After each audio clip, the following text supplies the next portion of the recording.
안녕하세요.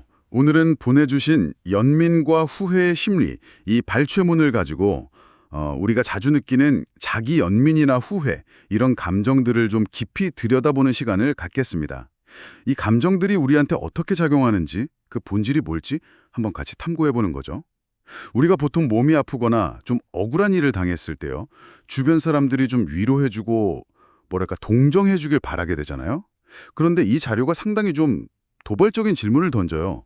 혹시 이런 연민을 바라는 마음이 사실은 무의식적으로 책임을 피하려는 그런 이기적인 거짓된 욕망은 아닐까 하고요. 어떠세요? 네, 바로 그 지점인데요.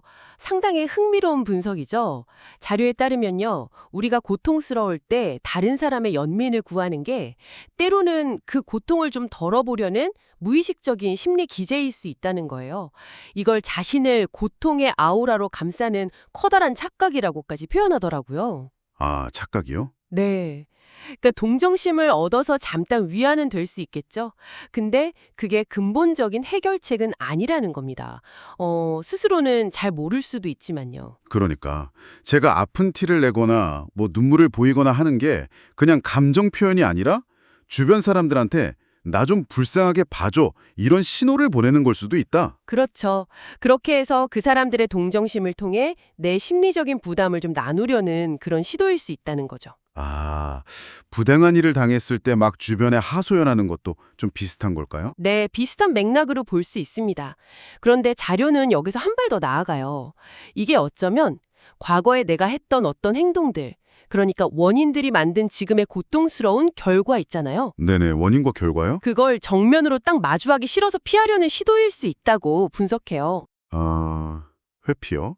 네, 이렇게 얻는 안도감은 정말 잠깐이고 오히려 고통의 본질을 외면하게 만드니까 문제 해결만 더 늦춘다. 이렇게 경고하죠. 진정한 치유는 결국 자신이 뿌린 그 원인에 대한 대가를 정당하게 치르는 과정에 있다. 뭐 이렇게 보는 겁니다. 듣고 보니까 되게 냉철한 분석이네요. 그럼 주변 사람들이 보내는 동정심은요? 그것도 좀 다르게 보나요? 네, 그것도 흥미로운데요. 그 동정심이 때로는 그들 스스로가 무의식적으로 우리의 고통 일부를 좀 대신 짊어지려는 그런 희생일 수도 있다고 언급해요. 와, 남을 동정하는 마음조차요. 생각보다 깊네요. 그렇죠. 연민뿐만 아니라 후회에 대해서도 비슷한 얘기를 하거든요. 특히 열심히 했는데 실패했을 때 느끼는 아주 격렬한 후회감 있잖아요. 아, 네, 있죠. 정말 힘들죠, 그거. 그걸 이 자료에서는 거짓된 후회라고 불러요.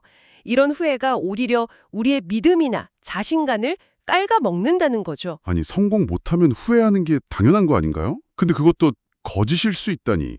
좀 충격적인데요? 그럼 뭘 어떻게 하라는 걸까요? 성공 그 자체의 목표를 두기보다는 매일매일 영혼, 정신, 육체를 단련하는 그 과정 자체에 집중하라고 말해요. 자료에 따르면 성공은 우리가 그렇게 막 갈망해야 할 대상이 아니고 오히려 좀 겸손함을 유지하는 게 중요하다. 이렇게 강조하더라고요. 과정 중심. 성공에 연연하지 말고 겸손해라. 종교적인 참회에 대한 시각도 좀 독특했던 것 같아요.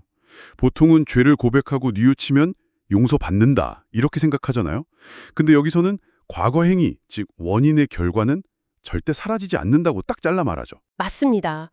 그래서 참회를 하고 나서도 안 좋은 일, 뭐 병이나 불행 같은 게 닥치면 사람들이 실망하게 되고 설명할 수 없는 그 고통 속에서 다시 거짓된 후회, 나 자기 연민 이런 데 빠지기 쉽다 이렇게 분석하는 거죠. 아, 결국 돌고 도는 거네요. 벗어나기가 쉽지 않겠는데요? 네, 그래서 이 자료가 여러분께 던지는 메시지는 아주 분명해요. 자기 연민, 그리고 거짓된 후회, 이런 감정들에 단호하게 맞서라는 겁니다. 나 자신을 불쌍하게 여기지 말고 내 실수, 즉 원인과 그로 인한 결과들을 정직하게 딱 보고 용기랑 인내심을 갖고 받아들여야 한다, 이거죠. 네네.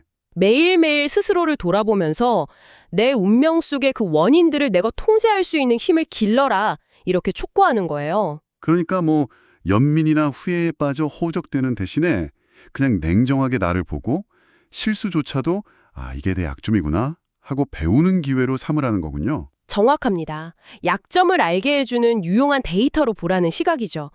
핵심은 결국 원인과 결과의 법칙을 똑바로 보고 그걸 해결하기 위해서 용감하게 맞서 싸우라는 겁니다. 외부의 어떤 동정이나 나 스스로 하는 후회 이런 데 기대지 말고요. 네, 원인과 결과를 직시하고 용감하게 맞서라. 그래서 마지막으로 이런 질문을 스스로에게 한번 던져보시면 어떨까 싶어요. 만약에 내가 겪는 모든 실수나 실패를요, 후회할 거리가 아니라 성장을 위한 아주 귀중한 데이터라고 여기기 시작한다면, 매일 마주하는 도전들을 대하는 당신의 태도가 과연 어떻게 근본적으로 달라질 수 있을까요? 외부 시선이나 내 감정에 막 휘둘리는 대신에 오롯이 그 원인과 결과의 균형을 맞추는 데 집중하는 삶, 그게 당신의 길을 어떻게 새롭게 만들 수 있을지 한번 생각해 보시면 좋겠습니다. 네, 오늘 정말 흥미로운 관점이었습니다. 실수조차 데이터로 보고 후회를 거부한다. 여러분도 한번 이 질문을 곱씹어 보시면 좋겠네요.